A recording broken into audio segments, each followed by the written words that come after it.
Hi friends, ఈ video కనుక మీకు నచ్చినట్లయితే తప్పకుండా చిన్న లైక్ మాత్రం మర్చిపోకండి.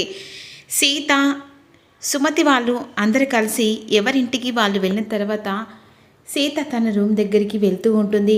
అదే సమయానికి మహాలక్ష్మి వాళ్ళు హాల్లో కూర్చుంటారు.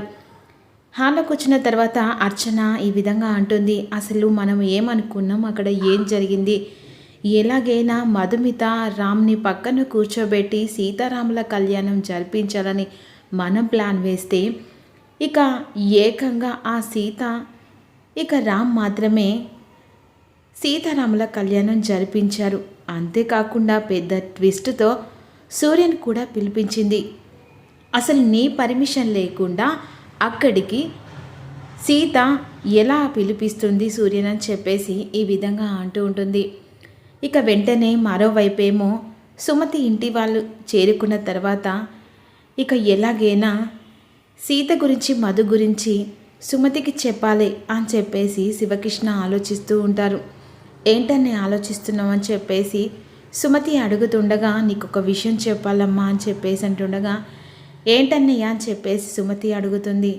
అదే ఇక ఏం లేదమ్మా, నీ కోడళ్ళ గురించి చెప్పాలని చెప్పేసి అంటుండగా అప్పుడు సుమతి మనసులో అనుకుంటుంది, మీరు చెప్పకపోయినా పర్వాలేదన్నయ్య, నాకు మధు గురించి సీత గురించి తెలిసింది, అంతేకాకుండా నా ఇంటి కోడలైంది, నా మేనకోడలని చెప్పేసి సుమతి మనసులో అనుకుంటూ ఉంటుంది.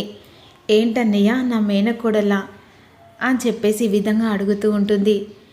ఏం లేదమ్మా, మధుమిత తను ప్రేమించి పెళ్లి చేసుకుంది సూర్యను. ఇక అనుకోని కార్యాల వల్ల తను జైలుకి వెళ్ళాడు.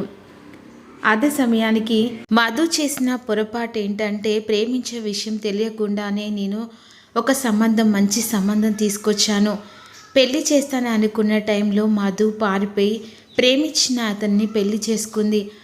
ఇక అనుకోని కార్యాల వల్ల అప్పుడు సీతనిచ్చి వాళ్ళకి పెళ్లి చేయడం జరిగింది. ఇప్పుడు అదే పెద్దగా అయి ఇక గోరంత కాస్త కొండంతైంది. ఇప్పుడు తనకి చాలా ఇబ్బంది పడుతుంది సీత అని చెప్పేసి ఈ విధంగా అంటుండగా, ఏమంటున్నావు అన్నయ్య అని చెప్పేసి ఈ విధంగా సుమతి అడుగుతుంది.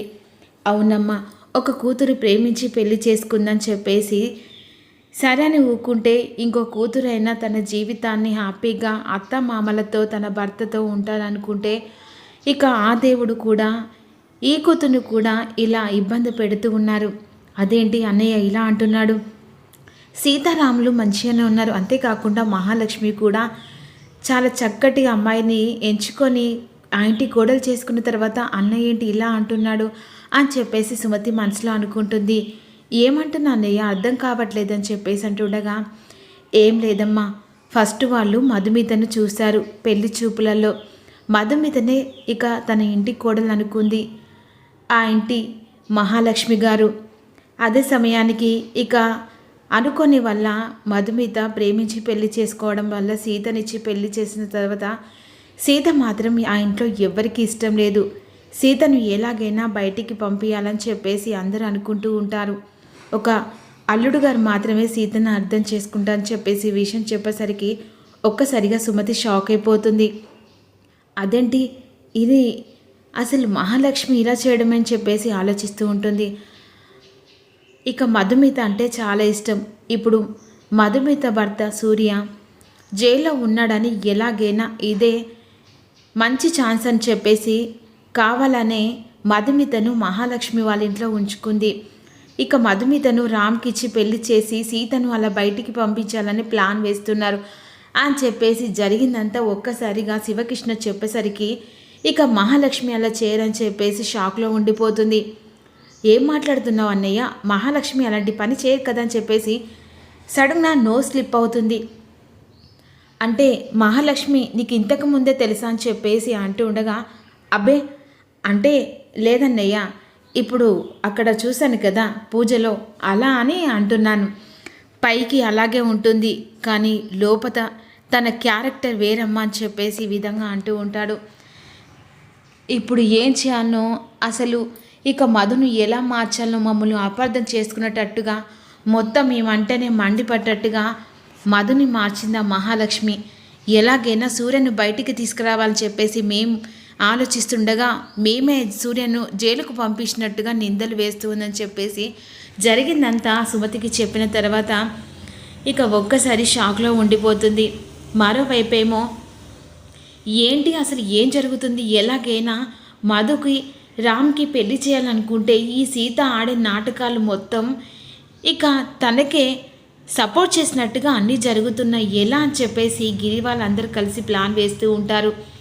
ఎలాగైనా సీతను ఇక్కడి నుంచి త్వరగా పంపించి మధుని ఇక మన ఇంటికి కోడలు చేసుకోవాలి వదినా అని చెప్పేసి గిరి అంటుండగా అది సాధ్యం కాదు ఇంత త్వరగా, ఎందుకంటే కాస్త కూస్తైనా మధు మనసులో సూర్య ఉన్నట్టుగా అనిపిస్తుంది. ఆ మాటల ద్వారా తెలిసింది. పూర్తిగా సూర్య అంటేనే విరక్తి కలిగేలా మనం చేయాలి, అప్పుడే మధు మన వైపు ఉంటుంది. అప్పటి వరకు రామ్ గురించి పెళ్లి గురించి మాటే మధు దగ్గర చెప్పొద్దని చెప్పేసి అనుకుంటుండగా అయినా సీతారాముల కళ్యాణం వీళ్ళ చేతుల మీద జరిపిద్దామంటే వాళ్ళ చేతుల మీద జరిగే అని చెప్పేసి అనుకుంటుండగా రేవతి చలపతి ఈ విధంగా అంటారు, మీరు ఎన్ని ప్లాన్స్ వేసినా ఆ సీతారాముడు ఎప్పుడూ వీడలేదు, కష్టాలు పడ్డారు. తర్వాత ఇక కష్టానికి ఫలితంగా ఆ దేవుడు సీతారాములే కలిసిన్నారు. భూమి మీద ఉన్న ఈ సీతారాముణ్ణి మీరు విడదీయాలనుకున్న పైలోకంలో ఉన్న ఆ దేవుడు సీతారాముడు ఇక విడదీయలేనని చెప్పేసి రేవతి అంటుండగా ఆపుతావా నీ సొల్లు మాటలు, దేవుడట ఇక ఈ సీతనట రాముడట విడదీయడట అని చెప్పేసి వెటకారంగా మహాలక్ష్మి అంటుండగా చెల్లై ఇప్పుడు కల్లారా చూసావు కదా, నువ్వేమన్నావు, ఇక ముత్యాల హారం గాలిలో వస్తుందా అన్నావు. నిజంగానే గాలిలో వచ్చిందంటే ఎగ్జాంపుల్గా అంటే ఆ సీతారాముల మీద ఈ సీతమ్మ మీద రాముని మీద దయ ఉండబట్టే కదా అలా వచ్చింది. ఇదంతా చూసిన తర్వాత మళ్ళా దేవుణ్ణి వెటకారంగా ఎలా మాట్లాడుతున్నావు చెల్లెని చెప్పేసి చలపతి అంటూ ఉంటావు. నువ్వు నోరు మూస్తావన్నయ్య అని చెప్పేసి గట్టిగా అరుస్తుంది మహాలక్ష్మి. పదండి, ఇక్కడ ఏం మాట్లాడినా వెటకారంగా వీళ్ళు మాట్లాడతారు, మనం వెళ్దాం పదండి అని చెప్పేసి చలపతి రేవతి అక్కడి నుంచి వెళ్ళిపోతారు. ఇక మరోవైతే అందరు కలిసి బయటకు వచ్చిన తర్వాత మహాలక్ష్మి ఆలోచిస్తూ ఉంటుంది. ఈ మాటలన్నీ దూరంగా సీత వింటూ ఉంటుంది. అత్త నీకిత్తాను చూడు ఒక్క పెద్ద తిక్కు అని చెప్పేసి అనుకుంటూ ఉంటుంది. ఇక ముత్యాల దండ చేతిలో పట్టుకొని వచ్చి ఏంటత్తా ఇక పాపం బాగా ఆలోచిస్తున్నావు, అయ్యో సీతారాముల కళ్యాణం మా అక్కతో మామతో చేయాలనుకున్నావు, ఇక ఆ దేవుడి దయ వల్ల మా ఇద్దరితో జరిగింది అంతే కదత్తా అని చెప్పేసి సీత మహాలక్ష్మితో వెటకారంగా మాట్లాడుతుండగా ఏ సీత నువ్వు నోరు మూస్తావా, అయినా ఇల్లాలు కనే పండగ కాదే, ఏదో ఒక రోజు నువ్వు బయటికి పోతావు, ఈ ఇంటి కోడలు మధుమిత అవుతుందని చెప్పేసి అంటుండగా ఆ దేవుడు విడదీయనట్టుగా ఈ సీత రాములు ఎప్పుడు విడదీయరు.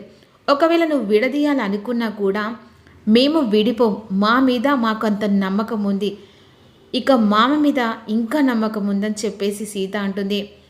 ఎట్టి పరిస్థితుల్లో నువ్వు విడదీసే ఛాన్స్ లేదు, ఆ దేవుడు కూడా అని చెప్పేసి గట్టిగా మహాలక్ష్మికి ఛాలెంజ్ చేస్తూ ఉంటుంది. నేను చూస్తానే రామ్ ఎలాగో నా మాట వినడో, ఇక నువ్వు అనుకున్నది నీ వైపు ఉంటాడో నువ్వనుకుంటున్నావు, నేను చూస్తా ఎట్టి పరిస్థితిలో రామ్ నా మాట వింటాడు, ఇది ఛాలెంజ్ చెప్పేసి మహా అంటుంది. సుమతి తన ఫ్రెండు మహాలక్ష్మి చాలా మంచిదని చెప్పేసి నమ్మకంతో ఉన్న శివకృష్ణ ద్వారా తన నిజాలు బయటపడ్డ తర్వాత సుమతి ఎలాంటి నిర్ణయం తీసుకోబోతుంది, మరి మహాలక్ష్మి మీద అనేది అప్కమింగ్లో మీకు అప్లోడ్ కావాలంటే చిన్న లైక్ చేయండి అబ్బా. Thank for watching.